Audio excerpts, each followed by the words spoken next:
Hai, saya Marta Suherman, kembali ke sesi Q&A dan hari ini saya akan memilih satu buah email yang sudah masuk ke dalam inbox saya.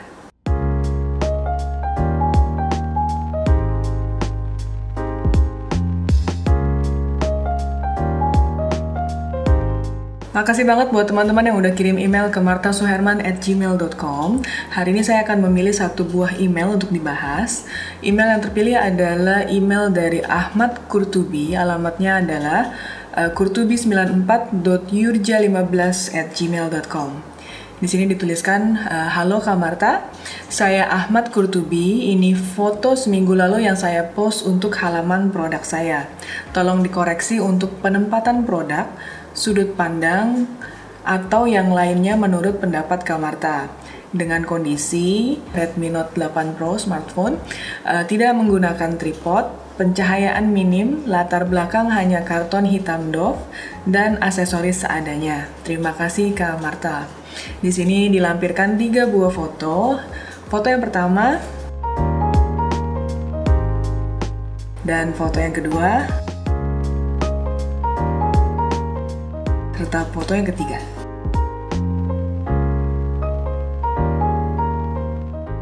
Nah, belakangan ini banyak banget teman-teman yang merequest saya untuk membahas foto produk atau foto makanan. Nah, kalau dilihat dari foto yang dikirimkan oleh Ahmad, ini adalah foto makanan dengan packaging ya. Jadi ini sepertinya keripik ya. Jadi di sini ada namanya keripik kebab ya. Nah, ini saya percaya banyak banget sekarang teman-teman yang memulai bisnis baru nih. Jadi mungkin bisnis rumahan yang dimana kita membuat dan kemudian dipasarkan melalui situs-situs online atau sosial media ya. Jadi ini mungkin bisa menjadi salah satu alternatif teman-teman untuk menambah penghasilan. Nah, di sini memang peran foto ini menjadi satu peran yang sangat penting. Karena kalau kita bicara tentang sosial media, udah otomatis orang itu banyak melihat dari segi visualnya. Jadi kalau visualnya tidak menarik, otomatis bisa mempengaruhi penjualan dari produk kita sendiri. Kalau dilihat dari 3 foto yang dikirim ini, produknya sama ya. Ini hanya berbeda dari komposisi ya, kemudian juga dari angle-nya. Nah, yang foto kedua kalau saya lihat ini lebih ke detailing si keripiknya itu sendiri ya. Dan kemudian yang ketiga ini hampir mirip yang pertama, ada packagingnya di bagian belakang sebagai backgroundnya. Jadi kalau di sini saya lihat pertanyaannya, ini kan ingin dikoreksi untuk penempatan produk. Memang ada beberapa poin yang harus diperhatikan kalau kita ingin menampilkan sebuah produk ya. Di sini kalau saya lihat angle-nya memang agak sedikit lebih tinggi ya. Tapi secara komposisi sebenarnya tidak begitu masalah. Cuma kalau buat saya pribadi mungkin saya tidak akan memunculkan si kartu nama ini di bagian depan. Karena agak terlalu banyak informasi yang ingin disampaikan di sini. Jadi kalau menurut saya packaging dari si keripik ini dan juga produknya itu sendiri di dalam sebuah mangkuk, nah itu sudah cukup sebenarnya. Nah, kemudian untuk pemilihan backgroundnya sendiri ya, ini sebenarnya tidak apa-apa menggunakan karton hitam karena biasanya kalau kita juga memotret di dalam studio, karton hitam ini memang salah satu bahan yang sering banget digunakan. Jadi sering banget digunakan untuk memotret produk apapun gitu ya. Nah, cuma yang harus dipertimbangkan adalah warna dari si karton itu sendiri. Apakah memang kita ingin menampilkannya dengan warna hitam atau mungkin kita bisa juga menampilkan dengan warna lainnya. Nah, ini kembali ke konsep dari Ahmad sendiri nih. Sebenarnya mau dimunculkannya seperti apa? Apa memang mau nuansanya lebih dark seperti ini, kemudian supaya si packagingnya lebih stand out?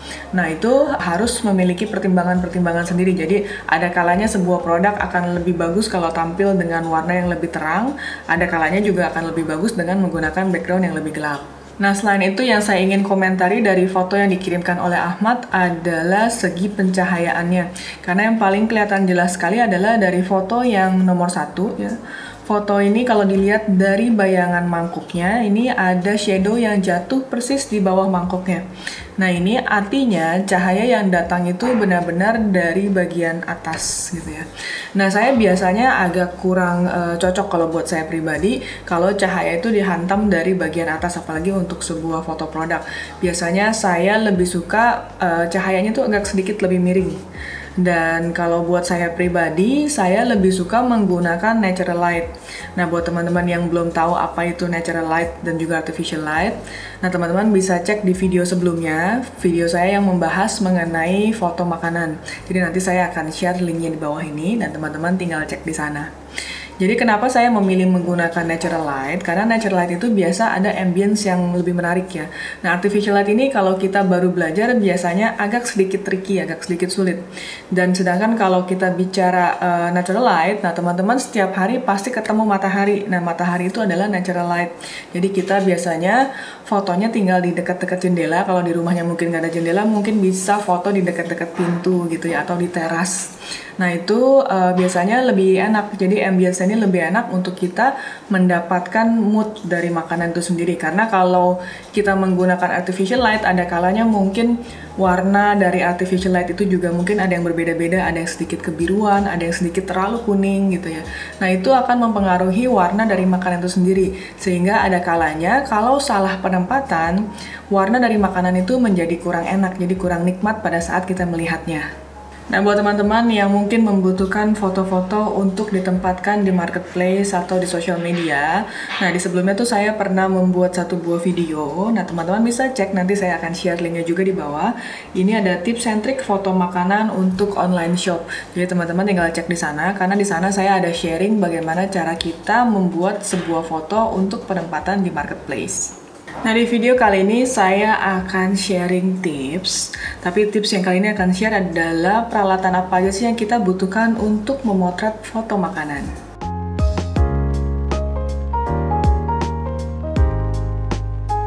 Nah, tips pertama yang otomatis akan kita butuhkan untuk melakukan fotografi adalah kamera dan juga lensa. Nah, kalau kita bicara smartphone, ya zaman sekarang semua smartphone pasti ada kameranya. Nah, tapi apa kekurangannya nih? Apa kekurangannya kalau kita menggunakan smartphone? Karena smartphone itu kebanyakan tidak bisa disetting secara manual semuanya. Walaupun sudah ada beberapa smartphone itu memiliki fasilitas untuk manual atau professional mode gitu ya. Nah, kalau kita tidak memiliki fasilitas manual mode ini, kita otomatis harus memotret dalam kondisi yang sangat kaya terhadap cahaya. Nah, kemudian mungkin teman-teman jadi penasaran, kenapa sih harus dalam kondisi yang kaya akan cahaya? Nah, karena namanya juga mesin, dia tidak memiliki mata seperti manusia, jadi otomatis dia akan bekerja sesuai dengan program yang pernah dibuat di dalamnya nih. Jadi, begitu dia tahu cahayanya kurang, dia otomatis akan menaikkan si ISO itu sendiri. Nah, ISO yang naik itu cenderung akan banyak noise-nya. Jadi, ketajaman dari foto kita akan sedikit terganggu. Kemudian, begitu dia tahu cahayanya kurang, dia juga akan memperlambat shutter speed-nya. Jadi dia akan lambatkan supaya cahaya yang masuk lebih banyak ke dalam sensor.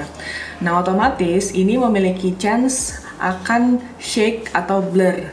Jadi kalau misalkan kita pegang handheld ya, nah itu biasanya karena dia akan membutuhkan waktu yang lebih lama, dia akan otomatis jadi goyang. Jadi tangan kita kan cenderung biasanya agak kalau kita nafas biasanya kan badan itu bergerak. Jadi otomatis tangan ini pasti ada gerakan shake-nya. Jadi begitu ada gerakan shake, otomatis kamera kita juga merekam gerakan tersebut. Jadi hasil foto yang kita buat akan cenderung bisa shake atau blur. Nah, kemudian juga banyak banget pertanyaan yang datang ke dalam inbox saya nih mengenai lensa apa sih yang harus digunakan kalau kita ingin memotret sebuah foto makanan atau foto produk. Nah, ini sebenarnya banyak banget alternatifnya. Yang paling ideal sebenarnya kita menggunakan yang namanya adalah lensa PC atau lensa tilt shift. Karena dia akan mengkoreksi dari perspektifnya. Jadi kalau kita lihat produk ini adalah produk yang dengan packaging ya. Ini kalau saya lihat gambarnya ini cenderung diambil agak sedikit lebih high angle. Sehingga bisa dilihat dari bagian packaging plastiknya itu, dia ada sedikit distorsi di bagian bawahnya ya. Nah, itu sebenarnya kalau kita bicara foto yang benar-benar komersil, biasanya ini bisa ditolak oleh si kliennya itu sendiri. Jadi biasanya dengan menggunakan lensa tilt shift atau perspective control, nah ini bisa dikoreksi sehingga si packaging ini tampak akan lebih ramping atau tanpa distorsi. Nah, kemudian pasti banyak banget pertanyaan yang datang, tapi kan lensa tilt shift atau lensa perspective control itu kan mahal banget dan biasanya diperuntukkan untuk profesional. Sedangkan kita yang baru belajar fotografi bagaimana nih? Nah, teman-teman sebenarnya bisa menggunakan apapun. Jadi misalkan teman-teman kalau misalnya punyanya lensa kit, silahkan dengan menggunakan lensa kit. Tapi biasanya kalau saya pribadi, saya tidak menggunakan pada saat focal length-nya agak lebar. Jadi misalkan menggunakan lensa kit 1855 gitu ya. Nah, mungkin di 18 milinya itu akan sedikit lebih lebar dan cenderung ada distorsinya. Jadi biasanya saya lebih suka pakainya lebih zooming mungkin di angka 55-nya gitu ya. Jadi dengan lensa yang lebih tele biasanya itu cenderung tidak banyak distorsinya. Jadi teman-teman coba gunakan lensa yang lebih panjang focal length-nya. Atau mungkin kalau teman-teman punya 50 mili bisa juga menggunakan lensa 50 mm. Nah, peralatan kedua yang harus diperhatikan adalah lighting. Jadi teman-teman kalau belum mempunyai lampu studio atau flash, teman-teman bisa menggunakan natural light. Jadi kita harus menempatkan dekat-dekat jendela atau pintu ya.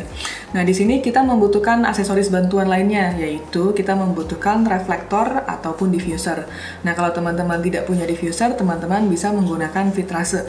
Nah, biasanya jendela atau aksesoris di jendela tuh ada tuh yang bentuknya seperti kain transparan. Nah, itu gunanya untuk mendiffuse cahaya supaya lebih rata. Nah, yang ketiga yang harus diperhatikan juga teman-teman harus memperhatikan tripod.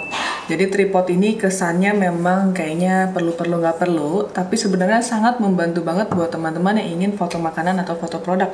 Karena di sini kita harus melakukan sedikit adjustment ya, styling gitu ya, kita geser-geser dikit-dikit. Nah, penggunaan tripod ini sangat-sangat ngebantu banget karena komposisi kita akan stay di lokasi tersebut dan kita hanya berkonsentrasi di produknya itu. Tapi kalau misalkan kita tanpa tripod, biasanya kita jadi pusing nih. Kita harus ganti produknya, kemudian komposisi kita juga jadi berubah-berubah terus. Angle-nya mungkin agak sedikit lebih tinggi, agak sedikit lebih rendah. Jadi akhirnya kita agak sulit pada saat kita membuat komposisi atau styling produknya itu sendiri. Nah, yang keempat yang harus dipikirkan juga mengenai background. Jadi teman-teman kalau ingin foto produk, foto makanan gitu ya, otomatis kita harus memikirkan apa background yang akan kita gunakan. Karton otomatis menjadi satu alternatif yang gampang banget dicari di toko kertas manapun gitu ya, itu pasti ada jual kertas. Dan juga bisa juga kita menggunakan kayu, ya alas-alas kayu. Atau kalau memang kita tidak ada dua-duanya, mungkin kita punya seperti lantai seperti lantai yang bertekstur semen atau apa, itu pun bisa jadi alternatif. Nah, teman-teman jadi harus stay kreatif aja, lihat konsep apa yang kira-kira bisa cocok dengan produk kita dan coba dimaksimalkan. Nah, yang terakhir tidak kalah penting adalah props ya. Nah, ini props ini kesannya juga penting nggak penting gitu ya, perlu nggak perlu. Tapi sebenarnya kalau teman-teman ingin tahu lebih lanjut, ingin membuat konsep yang lebih dalam, teman-teman juga bisa lihat di video saya sebelumnya, yaitu video yang membahas mengenai food styling. Di sini ada judulnya pentingnya styling produk supaya lebih menarik. Nah, teman-teman tinggal cek, nanti saya kasih linknya di bawah. Jadi teman-teman tinggal tonton di sana karena di sana saya ada pembahasan mengenai alat-alat apa aja yang dibutuhkan pada saat kita ingin men-styling sebuah produk. Jadi dalam kaitannya di foto produk yang dikirimkan oleh Ahmad nih ya, ini kan ada keripik-keripik ini ya. Nah, ini juga keripik ini mungkin teman-teman bisa coba masukkan elemen lain. Misalkan kalau saya lihat di sini, jadi ada yang tulisannya di sini ada yang hot ya. Hot artinya pedas kan ya. Jadi otomatis kita mungkin bisa kasih aksen seperti cabai atau apa gitu ya. Nah, supaya kesan dari pedasnya itu dapat gitu. Dan juga di sini mungkin ada yang bagian kanan, kalau saya lihat ada rasanya tuh rasa jagung. Jadi mungkin fotonya bisa dikombinasikan dengan jagung atau yang lainnya. Jadi variasi-variasi itu dibutuhkan. Kadang-kadang walaupun packagingnya nampak sama, tapi dengan elemen-elemen pendukung di sampingnya itu bisa menceritakan hal yang lain. Nah, jadi thank you banget nih buat Ahmad yang udah kirim. Nanti bisa mungkin tips saya bisa dicoba lagi ya di foto berikutnya. Jadi mudah-mudahan juga kalau misalkan Ahmad belum tahu nih ide-idenya mau seperti apa, mungkin juga ada salah satu alternatif yang bisa digunakan. Misalnya kalau kita nggak punya aksesoris atau apa, kita bisa juga pakai tangan kita sendiri. Jadi kita misalnya pegang packagingnya itu sendiri gitu ya, dan itu kemudian bisa diilustrasikan juga kelihatan ya. Jadi kayak size dari makanan itu sendiri seperti apa, terus kemudian itu kan jadi kayak pembanding antara tangan manusia dengan si packaging ini sendiri, apakah dia bentuknya hanya telapak tangan orang gitu ya, atau dia mungkin lebih besar dari telapak tangan. Nah, itu bisa divisualkan dengan menggunakan elemen tangan. Dan satu hal yang paling penting dalam fotografi itu harus banyak mencoba. Jadi biasanya saya juga dulu awal-awalnya belajar fotografi, awalnya juga banyak melakukan kesalahan, kemudian saya minta kritik ke teman, minta pendapat, kemudian saya mengulang lagi, dan mengulang lagi. Sampai akhirnya kita bisa mengimprovisasi hasil karya kita menjadi lebih baik. Jadi buat teman-teman, jangan berkecil hati. Jadi kalau teman-teman saat ini mungkin berasa kayak fotonya belum maksimal, coba tanya ke teman-teman sekitar kamu atau kirim email ke saya ke martasuherman@gmail.com. Mudah-mudahan bisa saya bantu koreksi. Jadi buat teman-teman, buat video kali ini thank you banget, thank you for watching, dan jangan lupa like, comment, subscribe, dan juga share.